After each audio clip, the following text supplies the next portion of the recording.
ایماندار لکڑہارا۔ ایک گاؤں میں ایک غریب لکڑہارا رہتا تھا۔ وہ روزانہ جنگل میں جا کر لکڑیاں کاٹتا اور انہیں بیچ کر اپنی روزی روٹی کماتا تھا۔ ایک دن لکڑیاں کاٹتے ہوئے اس کا کلہاڑا دریا میں گر گیا۔ وہ بہت پریشان ہو گیا کیونکہ اس کے پاس اور کوئی کلہاڑا نہیں تھا۔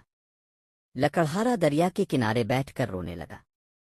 اچانک دریا سے ایک فرشتہ نمودار ہوا اور اس نے لکڑہارے سے پوچھا، تم کیوں روتے ہو؟ لکڑہارے نے اپنی مشکل بتائی کہ اس کا کلہاڑا دریا میں گر گیا ہے۔ فرشتے نے اسے تسلی دی اور کہا کہ وہ اس کی مدد کرے گا۔ فرشتہ دریا میں غوطہ لگا کر سونے کا ایک کلہاڑا لے کر آیا اور لکڑہارے سے پوچھا، کیا یہ تمہارا کلہاڑا ہے؟ لکڑہارے نے ایمانداری سے کہا، نہیں، یہ میرا کلہاڑا نہیں ہے۔ فرشتہ دوبارہ غوطہ لگا کر چاندی کا کلہاڑا لے کر آیا۔ لکڑہارے نے پھر کہا، نہیں، یہ بھی میرا کلہاڑا نہیں ہے۔